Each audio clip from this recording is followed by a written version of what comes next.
freaking A. There he is. Back as soon as I get this thing out of it.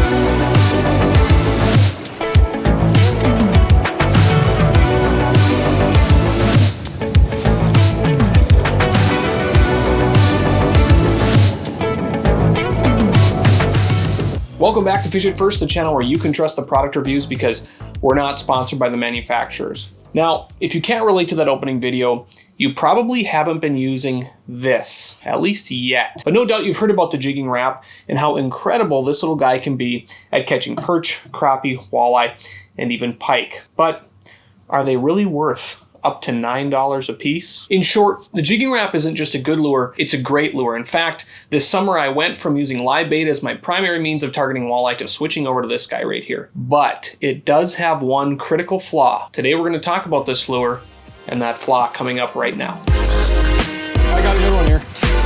We would have kept going, we would have kept those ones. Uses our hand, he goes, wasn't there supposed to be a quiz today? Go measure them. 15. That's the Jigging Rap right there.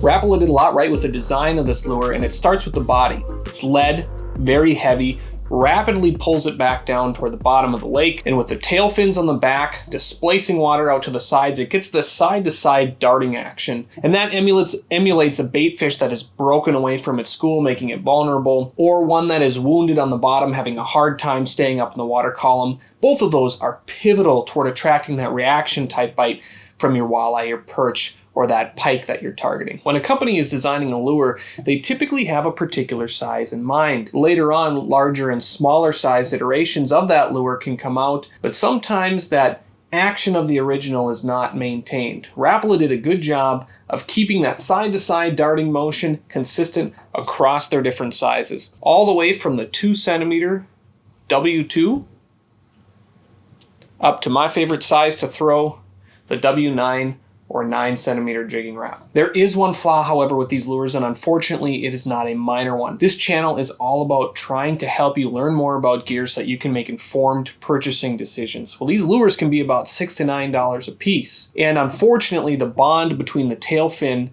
and the lure itself is a bit of an Achilles heel. Now, I've had these tail fins come off after only 2 or 3 fishing outings, and that's fishing mudflats, away from the rocks. Now, when that tail fin comes off, as you can see in this example here, that action that makes this lure so attractive to fish is completely gone. And that's a true shame, because when this lure is functioning, it is absolutely phenomenal. Now, other companies have their own versions. Northland has the Puppet Minnow, Moonshine Lures has the Shiver Minnow, and Walleye Nation has the Rip and Glide, and I've yet to try any of those to see if the tail adhesion to the body itself is any stronger than on the Jigging Rap, but I did come across these recently. This is the Clam Tikka Minnow, and instead of having the tail fin glued to the lure body, the whole lure itself is zinc, so that tail fin there is cast into the lure body itself.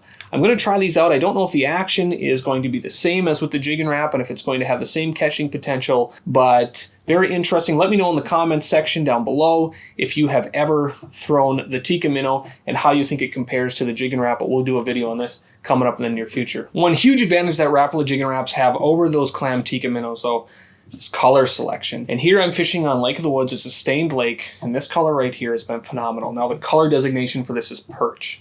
Okay, but essentially it's a peach belly, and then it's got this flashy sort of candy gold that transitions into a candy green, probably painted over chrome with some black vertical stripes down the back.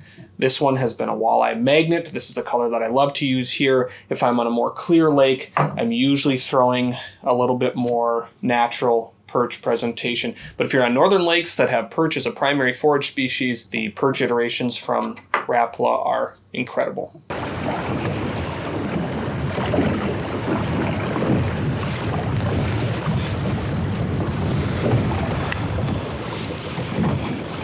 And of course it's fouled. This happens pretty often, unfortunately. You get it fouled, one of the trebles will come and drive itself into the side of the lure there. It's good to know that the treble's that sharp, but if you start to feel it, it feels like there's a little extra drag, but not quite what you'd expect. Like when you foul a fish, that's probably what's going on. Let's talk about hooks for a second. And the first thing that you'll notice is there are a lot of them. And while fish oftentimes will grab onto this treble hook on the bottom, a lot of times they will also try to pin this lure on the bottom, which makes these top hooks important, and you will end up foul hooking a decent number of the fish you catch with this lure. Important to know that. Rapala, if you are listening, this lure is incredible for enticing large pike, but even the W9 size, the hooks really aren't stout enough to hold up without bending out to those 37, 38, 39, 40-inch plus pike. If you're listening, it would be really interesting if you made a W12, a 12-centimeter jigging Rap with some more stout hooks that we could put on a heavy power line, maybe a 50 to 100-pound fluorocarbon leader, and go out and catch some absolute monster pike this coming spring. I think that could be a lot of fun. Rapala, I think there are a decent number of people who would love to see that. I have caught some very large pike on this number 9, but would just like something a little bit more stout because typically these hooks are bending out when we catch those big pike. Getting back to weight real quick, it can be a little bit of a catch-22, and while the weight of this lure helps give it its incredible action, it also gives the fish an advantage in that it's easier for them to throw this lure when they surface. Make sure that you are netting your fish, and it's not uncommon for me to have my rod about a foot in the water sometimes as that fish is trying to surface and throw this thing off. In closing, this is an incredible lure. It's so versatile. You can cast it out and retrieve it, jigging it off the bottom. You can drift with it. You can vertical fish with it. And it catches a variety of fish, and it catches them so darn well. The Jigging Rap is phenomenal, and really what it comes down to is, can you afford $6 to $9 per lure, knowing that you're going to go through a decent amount of them as that tail fin comes off? If you can, you absolutely should be buying these and using them. If you can't, I am going to review that Tikka minnow from Clam, and if it has the same catchability, same action as this lure, and that tail fin has better integrity, then I'll be switching to that. But for now, this is my primary means of catching walleye. Well, that's it for today. Hey, if you like this video and you want more honest reviews of fishing gear and products, go ahead, give this video a like, hit the subscribe button below and the little bell notification next to it so that you get all of our latest videos. And until next time, tight lines.